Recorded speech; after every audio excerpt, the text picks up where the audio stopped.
Выходя утром из дома, Лилия Юсупова не думала, что к возвращению ее встретят холодные радиаторы. Мы уезжали, потом тепло же было, да? А сейчас нету. А что, ремонт идет, что ли?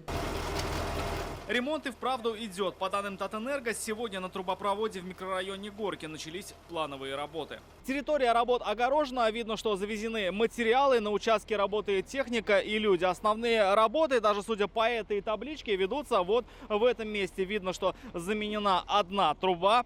Видимо, старая была изношена. Речь об участке трубопровода 95-го года. По данным энергетиков, там был обнаружен дефект. Из-за этого сегодня без отопления оставались больше 9 тысяч человек, почти 3 тысячи из них – дети. Почувствовал, даже дома уже холодно, потрогала батареи, там все холодное было. Объявлений нет, ничего не знали, не в курсе. Как оказалось, несмотря на то, что работы называют плановыми, жителей не предупреждали об отключении. На ряде домов объявлений нет вовсе. Где-то они появились только сегодня утром. Это, наверное, сейчас, а так у нас не было. Ничего не предупреждали.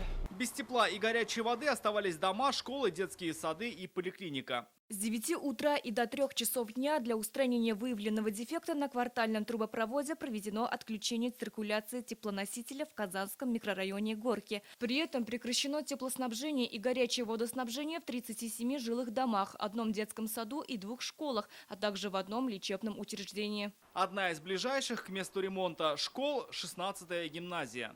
Вода в школе есть, но отопления нет. Не холодно? А, нет, воды то есть нет.